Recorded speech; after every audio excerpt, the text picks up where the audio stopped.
हीरानगर थाना क्षेत्र के निरंजनपुर मेन गेट पर एक बोरे में लाश मिलने से सनसनी फैल गई। लाश की सूचना पर भारी भीड़ मौके पर जमा हो गई और 2 थाना क्षेत्रों की पुलिस सहित आला पुलिस अधिकारी मौके पर पहुंचे। एफएसएल की टीम ने मौके पर पहुंचकर बोरे को खोला। बोरा खोलने पर उसमें 20 से 25 वर्षीय एक महिला की लाश मिली है, जिसके गले पर पड़े निशान को देखकर प्रतीत होता है कि उसका गला रस्सी से घोंटकर या उसे फांसी पर लटकाकर उसकी हत्या की गई है। प्रत्यक्षदर्शियों के मुताबिक प्रथम दृष्टया ये लाश किसी युवक की लग रही थी, लेकिन बोरा खोलने पर लाश महिला की निकली। फिर थोड़ा व्यवस्थित तरीके थोड़ा गौर करके देखा तो उसमें अंदर से बंद होने पे तब ये लगा कि किसी लड़के की लाश है, 20-22 से 25 साल के लड़के की। लेकिन जब बॉडी खोली गई तो एक 22 से 23 साल की महिला की लाश निकली उसमें। और उसको पुलिस ने उसकी शिनाख्त करवाने के लिए स्थानीय लोगों को बुलाया, लेकिन उसकी शिनाख्त नहीं हो सकी। पुलिस के मुताबिक महिला की हत्या कर उसकी लाश यहां लाकर फेंकी गई है और संभावना जताई गई है कि थोड़ी देर पहले ही उसकी हत्या की गई है। अपना बापट से निरंजनपुर चौराहे की तरफ जाते हैं, कोई बॉडी स्टफ्ड करके बैग में पड़ी हुई है, तो यहाँ पे पुलिस फोर्स पहुंची। हम लोग ने एफएसएल की टीम का इंतजार किया, उनको आकर के फिर सारी बड़े अच्छे से पैक किया हुआ था बैग, और एक महिला जिसकी उम्र करीब 20 से 25 साल के बीच के लग रही है, उसकी यहाँ पे बॉडी मिली है हमने को। फिलहाल पुलिस मामले की जांच में जुटी है, लेकिन महिला की हत्या के इस मामले ने पुलिस की नींद जरूर उड़ा दी है।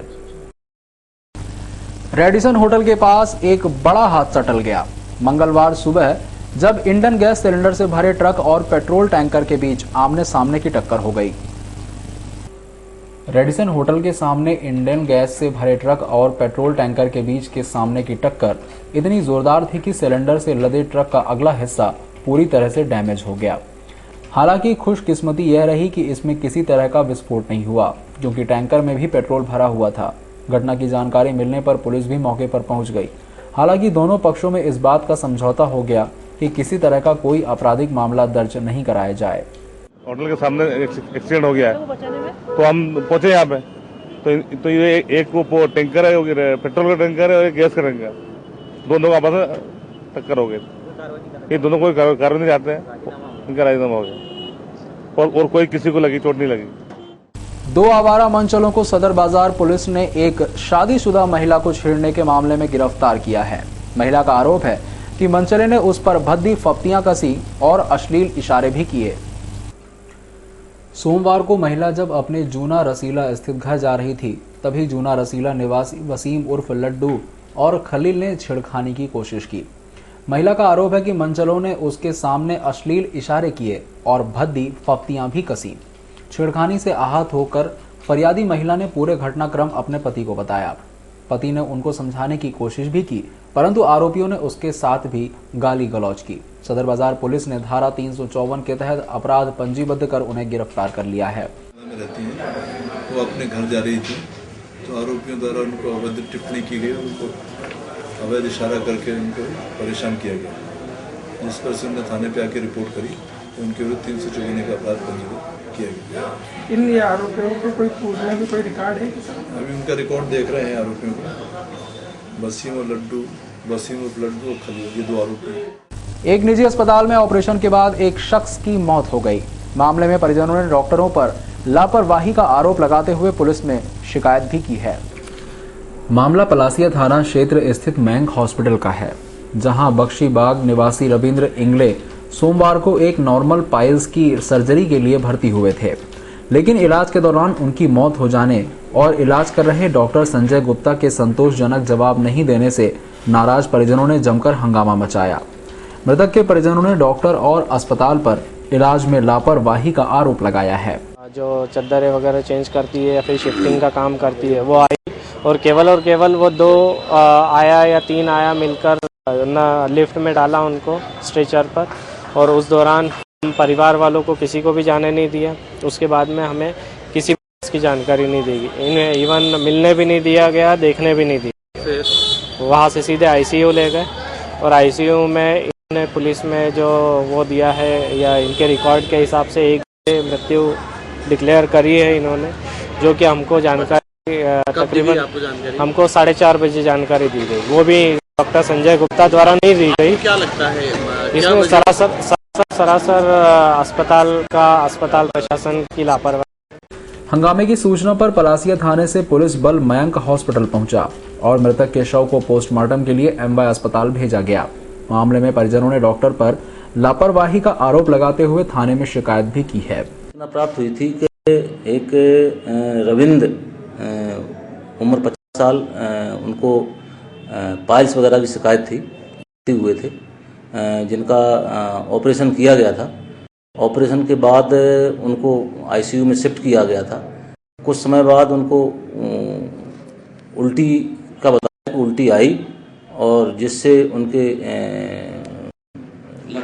लंग्स में वो प्रॉब्लम आ गई और उनकी डेथ हो गई। इंदौर पुलिस को आकस्मिक चेकिंग के दौरान एक बड़ी सफलता हाथ लगी है, जब उसने पटेल नगर इलाके में 18 साल के सुरेंद्र हटेला को देसी कट्टे के साथ गिरफ्तार किया। सुरेंद्र की उम्र 18 साल बताई जा रही है। वो एक विवाह समारोह से लौट रहा था। उसी समय पुलिस ने उसे गिरफ्तार किया। सुरेंद्र ने अभी तक की पूछताछ में ये नहीं बताया कि वो हथियार और जिंदा कारतूस कहां से लेकर आया था, और उसने अब तक ये भी नहीं कबूला है कि वो किस इरादे से हथियार अपने साथ लेकर घूम रहा था। पुलिस फिलहाल सुरेंद्र से पूछताछ कर रही है। अब तक उसका कोई पुराना आपराधिक रिकॉर्ड भी नहीं मिला है। देखा तो ये पुलिस को देखकर भागा तो इसको पकड़ा गया। पकड़ा पर से हाथ में एक देसी कट्टा 315 बोर का निकला और इससे नाम पता पूछा तो अपना सुरेश हठीला नाम बताया। निवासी काली देवी, जिला झाबुआ का रहने वाला है। चुनाव की सुस्ती निपटते ही और साल के अंत में आंकड़ों की संख्या को बढ़ाने के उद्देश्य से परिवहन विभाग का अमला मंगलवार को एक बार फिर सड़कों पर आया। विभाग के दस्ते ने मंगलवार को शहर के 3 अलग अलग स्थानों पर अपना अभियान चलाकर फर्जी तरीके और दस्तावेजों के अभाव में चलने वाले 50 से ज्यादा ऑटो रिक्शाओं पर कार्रवाई की। परिवहन विभाग और यातायात विभाग ने आरटीओ संजय सोनी और एडिशनल एसपी यातायात अंजना तिवारी के निर्देश पर शहर के 3 स्थान मृगनैनी चौराहा, नगर निगम चौराहा और लाल अस्पताल चौराहे पर ऑटो चालकों के खिलाफ कार्रवाई की। विभाग के दस्ते ने ऑटो चालकों के फिटनेस, परमिट, बीमा सहित सभी दस्तावेजों की जांच की।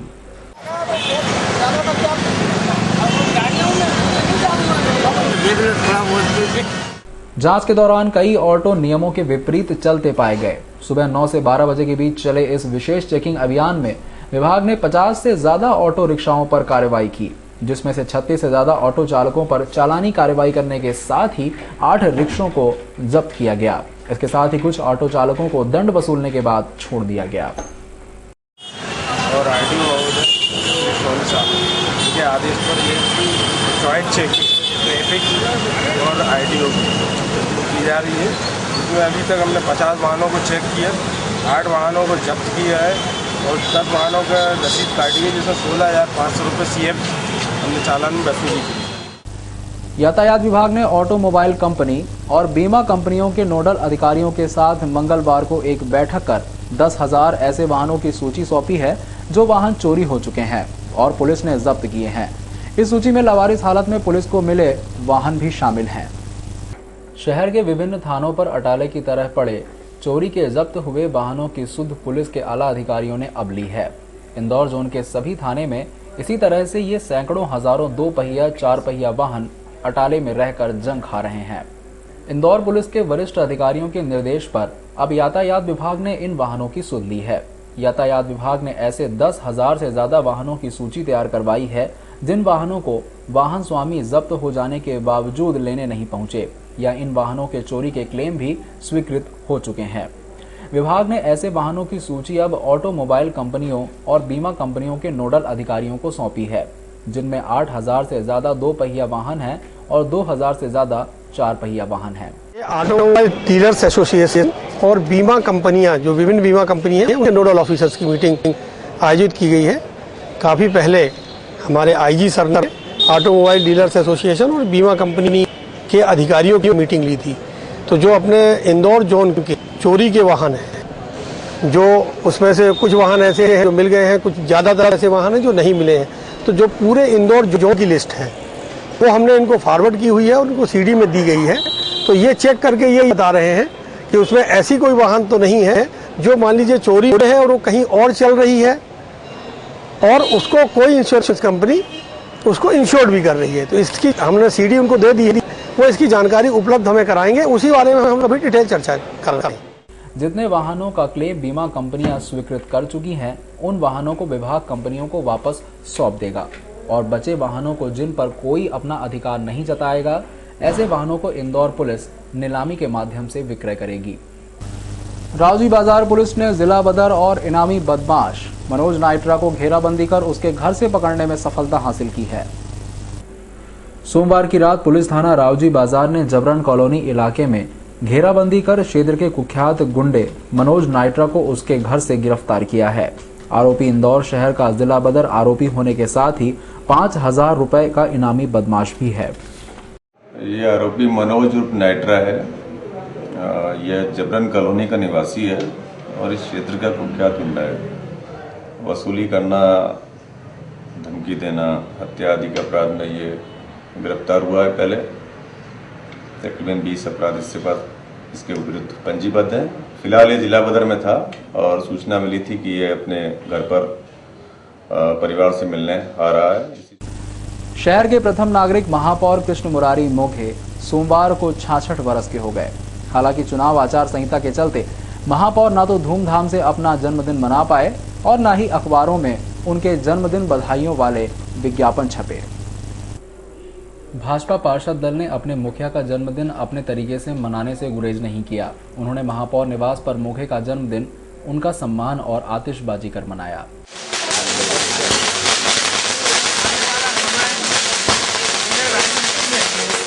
इस अवसर पर महापौर को बधाई देने कई पार्षदों के अलावा शहर और ग्रामीण क्षेत्र के कई भाजपा नेता और कार्यकर्ता पहुंचे।